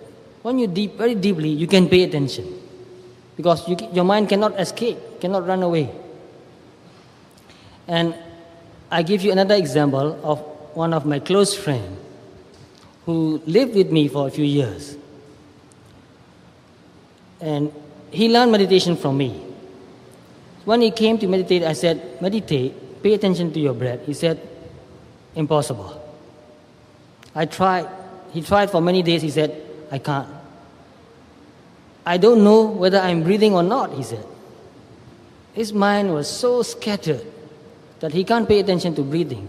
So I said, then you get up and walk and pay attention to every step, lifting and moving and placing and touching the floor. So he did that on a floor like this. He said, only for a few minutes I can do that. After that, I can't even pay attention to my feet lifting and moving and placing and touching. So, very difficult to teach him to meditate. But he won't give up. He said, give me something to do. Then I was thinking, what can I do for this man? What can I teach him? At that time, in my monastery, we made a new road. So you level the road and put crushed stones. Do you call that stones or rocks? Crushed, so very sharp edges on the road. So I said, go and walk on that road. He really took my advice. He went and walked on the road. He said, oh, it hurts so much. Good for you. Pay attention. He said, oh, I can't help paying attention. It hurts so much. So he tried to walk on that road and felt the pain. Every time he took a step, it was very painful. So his mind cannot run away from the pain.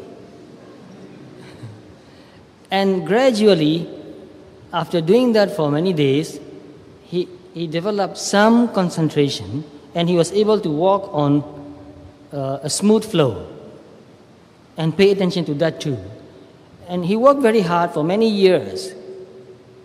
And after a few years, he became very, very good meditator.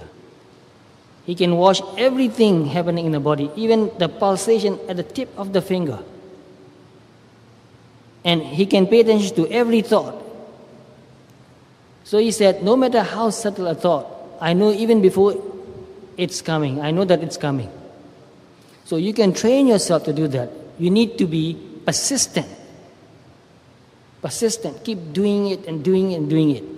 So if you cannot meditate on something like breathing, find something that hurts and pay attention. Paying attention is meditation. It doesn't matter what you pay attention to. Like say, you press your hand like this with your fingernail. What will happen? Oh, it hurts. So your mind cannot run away. But don't do that too much. You can cause permanent damage. So, persistent is important.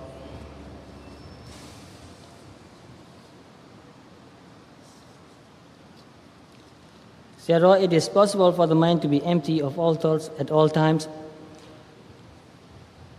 At all times, it's not possible. I think even Buddha had many thoughts. There is a question in the Tipitaka. The question was that, did Buddha get absorbed in Nibbana all the time? And the answer was no. When Buddha gave a Dhamma talk, he had to think. Not hard, because Dhamma is natural for the Buddha. But still, he had to think to give a Dhamma talk. So one cannot function in daily life without thinking anything at all. So we need to think. But we also must learn to meditate and stop thinking. We also must learn to cultivate a very quiet mind. Very quiet. Thinking is noisy. So when you stop thinking, your mind becomes really quiet. We must learn to do that. But we must also learn to think mindfully. Can you do that? Do you think it can be done? So I will give you an example, an instruction. Buddha said, when you are talking, talk mindfully. What is the difference between talking and thinking? There's only one difference. When you talk, you make sounds. When you think, you don't make sounds. But the same mental process, identical mental process. The only difference is when you speak, you make sounds from your mouth. So thinking and speaking are not much different. So you can talk mindfully, therefore you can think mindfully. And you can read mindfully, you can write mindfully too. The same mental process. Or is it normal for the mind to be filled with thoughts, unnecessary chatter? For ordinary people, this is what mostly they do. Chatter in the mind. But for a trained mind, this is not normal anymore. For a trained mind, you can think mindfully and you can stop thinking too. But sometimes there will be chatter too because you forget. When you are not mindful, there's a chatter, internal chatter in the mind. Most of the time I would center a play or fantasies. Most of the time I would create a play or fantasies. I would be actually holding conversation in my mind. Is this normal? Yes, normal people do like that. This is also a function of the mind, and in some ways, it is useful too. Play or fantasy is normal for people. Children have a lot of play, a lot of fantasy. That's why we have books on fairy tales. What are fairy tales? Fantasies. place. But it is necessary for a young person to have that kind of thought.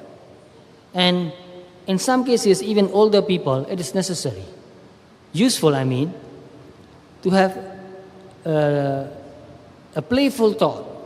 Because those who are creative are very playful when they think. They just imagine something and create some ideas. So in a worldly sense, I mean, it is useful. But when you want to practice meditation, you must not let your mind to drift away into fantasizing most of the time. So although it is normal for people to have fantasies, not all fantasies are useful. I do have fantasies too. And in some cases, I even teach that people need to learn to daydream. Really? Some people are laughing. Well, daydreaming that you are doing something good is good. It motivates you to really do something good. Can you agree with that? I daydreamed when I was young that I was a monk. And later I became a monk. If I never dream of becoming a monk, do you think I will become a monk? Because in those days, it was unthinkable for me to become a monk. But it was possible to dream. I dreamed that I was in a forest, in a quiet and peaceful place, meditating, and I was in deep samadhi, very peaceful.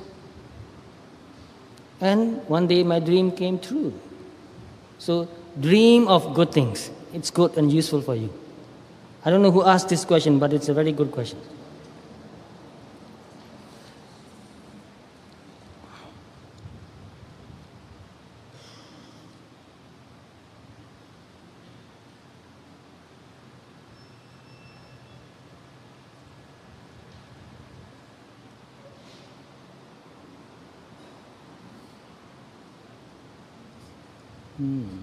Well, this is a very serious question.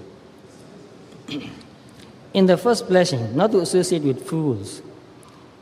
As a bodhisattva, one will always try to spread the Dhamma with everyone, even with fools.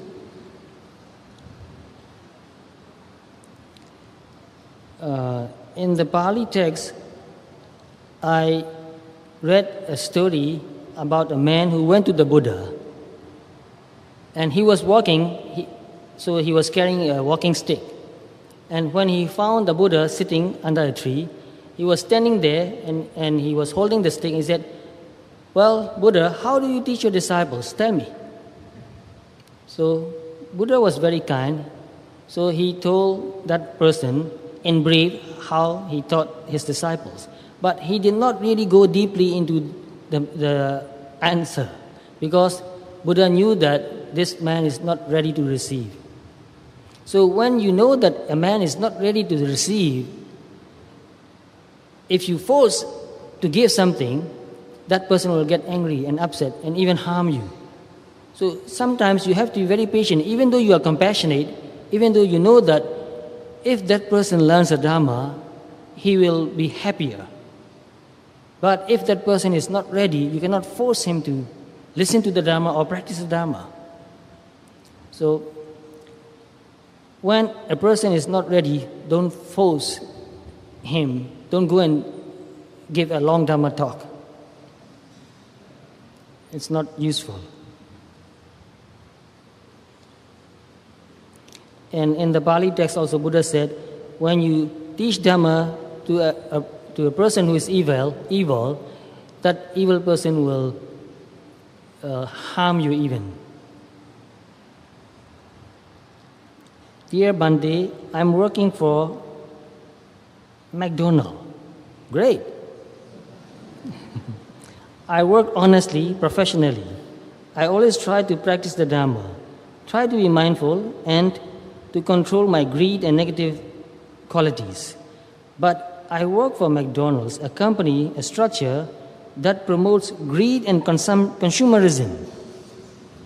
Well, when you want to make money, you have to persuade people that what you are selling is good for you. Good for them. That's the way we do business. But I don't think McDonald's is stealing or lying. I don't think so.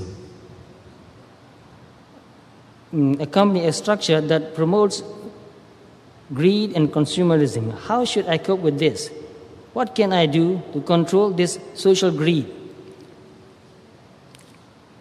When you watch commercials in television shows, all the shows, all the people who produce the show, create the shows, has one thing in their mind. They want you to believe that what they are promoting is good for you. Maybe true, maybe false. They may be lying. Because if you don't do that, you can't do business. Very difficult to do business. So since you are working for a company and you are doing your job well, serving the customers, you are not responsible for the company. You are not responsible for what they do. Because they are selling food. If they are selling poison, then you are also responsible. They are selling food, they are making money. And there's nothing wrong if they make profits. So don't take that so seriously. Don't sell poison, don't sell liquor, don't sell arms, don't sell human beings for slavery, don't sell animals to kill. The rest, okay.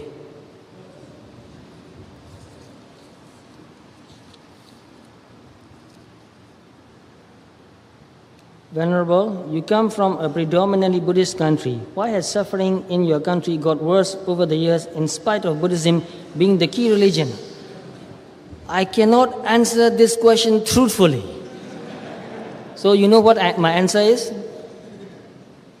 I guess you know. I cannot answer this question truthfully. Sorry. It's not the religion that made the people poor. You know what's making the people poor? Got the hint? Yes, okay, good.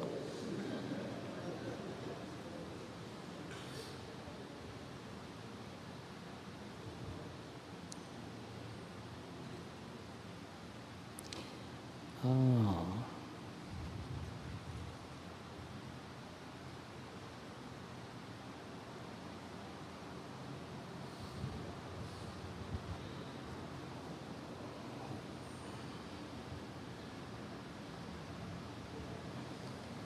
Well, this is a very personal question. Would that be possible to brief us on your journey in becoming Buddhist? I must tell you why I became a Buddhist. Maybe some key triggering events. Thank you very much. Why did I become a Buddhist?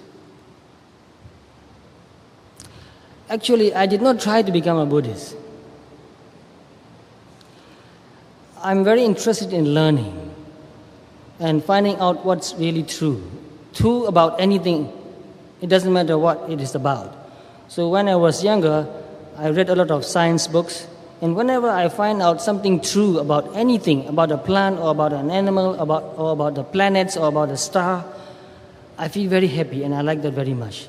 To know a truth, any truth, is good. So when people told me about religion, about many religions, because I was exposed to many religions since I was very young. Because in the community where I live, that community was multicultural community. There were Christians, and there were many different kinds of Christians too.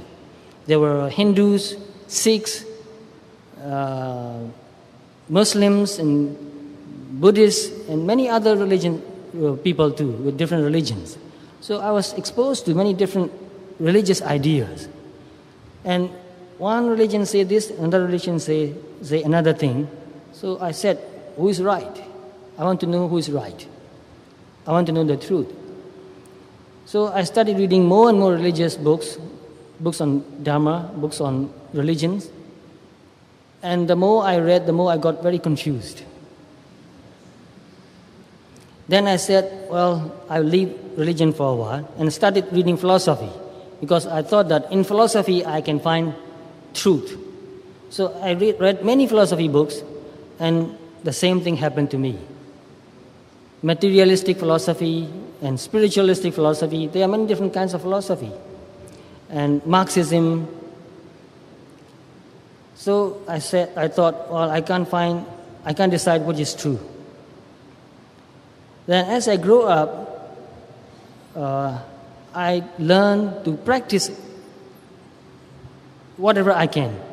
So my attitude is very experimental. I want to experiment with whatever I know. So when I get a seed, I'll go and put that in the soil and make the plant grow and see how the plant grows.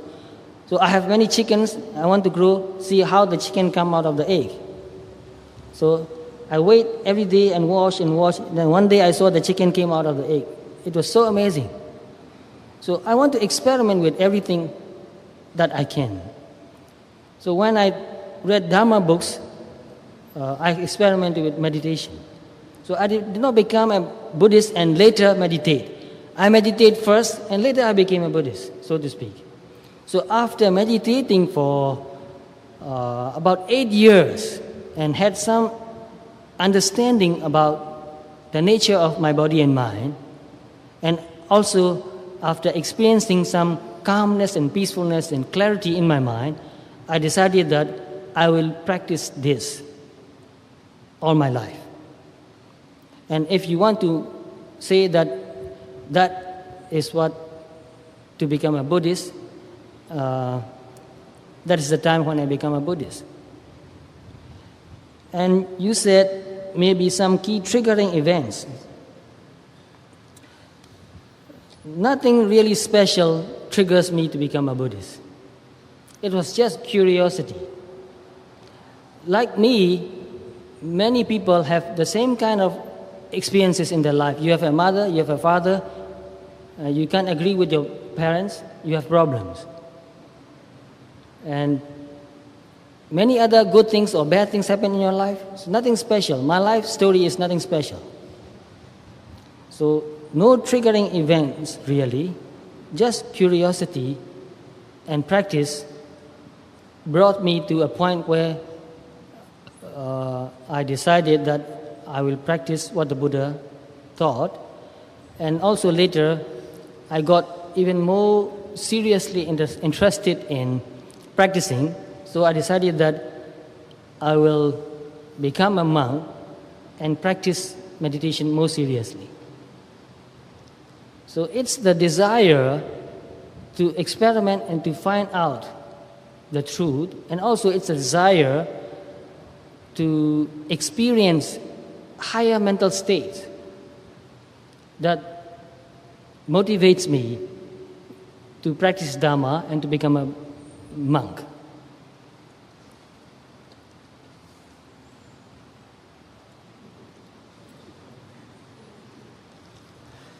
And in the same piece of paper, there's another question. I'm trying every day to reach to what I aspire to. Because I cannot get what I want, I cannot sleep. How can I solve this problem?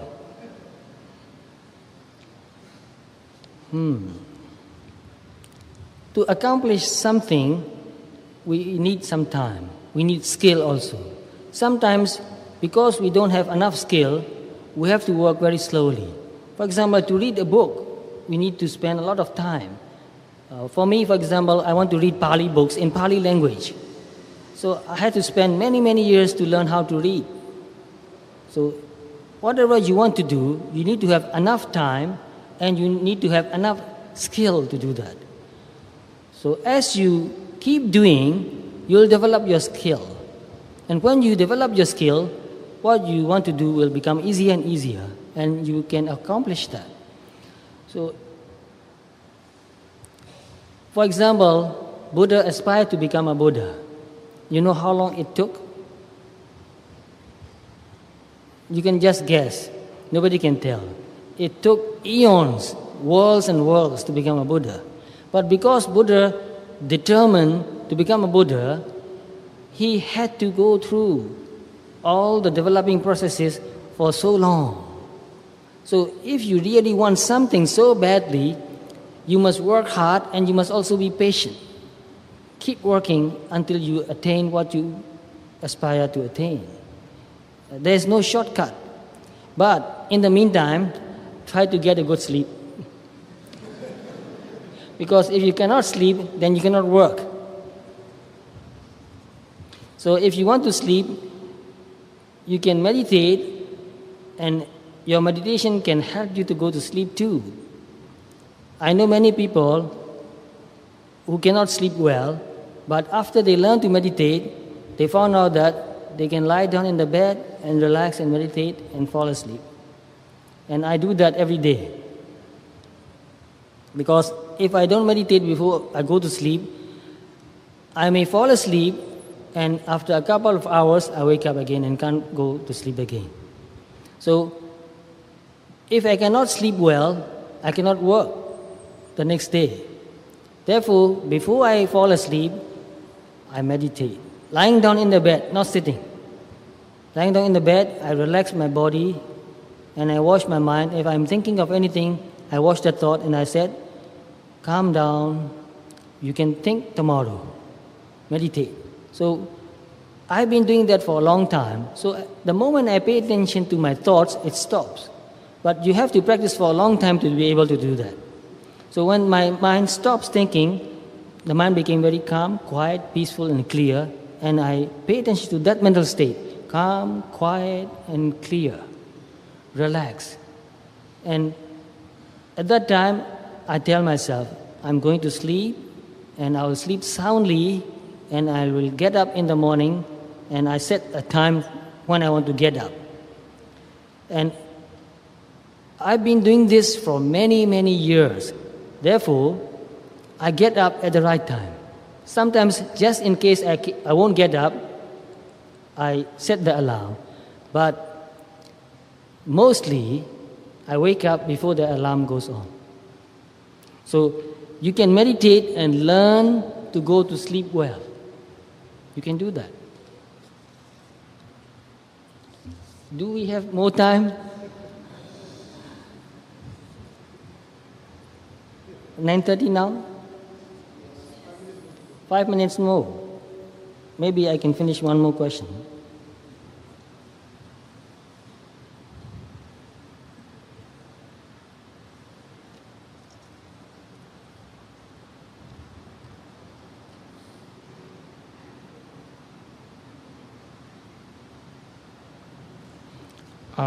This is a very good question. Dear Venerable, majority of us here tonight are working adults. The majority of you are working adults. We spend most part of our time in the office. What should we do in order to create good deeds and make good use of the time while we are in the office? This is a very good question. We spend so much time working in the office. The best part of the day and the best part of our life, we spend working. So the first thing we need to do is our attitude toward the work we do. It's very important. What is your attitude toward what you do for a living? And when you ask this question, it is very important for you to choose the right kind of work for you. If you are doing something which is not wholesome, it's very difficult. But if you are doing something which is harmless, then you can find many good benefits that you get from work. So when you work, you contribute. No matter what you do, even if you work in a restaurant, you help the customers to eat well. So if you work as a nurse, you help the patients to get well. If you work as a teacher, you teach children to learn and grow, to become a good citizen. If you are a taxi driver, you help the person to get to where he wants to go in the shortest way and in safest way. So when you work, you are helping other people. And if you have the right attitude, you can feel happy about that. And that attitude is good deeds. I'm helping people. I'm helping the community. So when we work, we are contributing. So that makes you happy. And when you work, you also learn. Working and learning are the same in most cases. If you have the right attitude, you learn something every day from your work. And when you work, you relate with other people too. You don't work alone most of the time. There are other people working with you. And you have to cooperate with other people. There's some sort of cooperation, give and take. So when you work, you help your associates too. And working also can be teaching. Because when you are a teacher, especially, teaching is your work, but you're teaching another people to learn. So there are many things you do for the good of mankind when you work. So develop right attitude toward your work. And if you can work mindfully, you are meditating at the same time when you're working. This is not so easy, but you can do that. You can drive mindfully, you can even type mindfully, you can write mindfully, you can talk on the telephone mindfully. So, have you ever tried to practice talking on the telephone mindfully? You can if you want to. So, every day you talk on the telephone. And talking on the telephone is part of your job. And if you talk mindfully and also with kindness, because somebody called you, they want some information. You give them information. You give them advice. So you are helping people. So with that kind of attitude, you can make the best use of your time by working. I'm sorry, that's all the time we have for today. And I'm very interested in your questions. Therefore, because I cannot answer all the questions, I feel sorry for you. But when we meet again, ask questions. Because when you ask questions, then I know what you really want to know. When I know what you want to know, then I can give you better answers. And I learn from your questions too. That's very important. So let's conclude our Dhamma talk by reciting something from the Pali text which is very deeply meaningful. And I will say that, and please follow me, I will explain the meaning too. But first I will say that in Pali and tell you the meaning.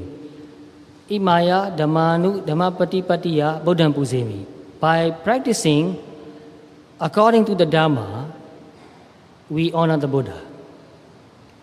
So imaya dhammanu dhammapatipatiya buddhaṃ pujemi. By practicing according to the Dhamma, we honor the Buddha. Imaya dhammanu dhammapatipatiya dhammam pujemi. By practicing according to the Dhamma, we honor the Dhamma. Imaya dhammanu dhammapatipatiya sangham pujemi. By practicing according to the Dhamma, we honor the Sangha.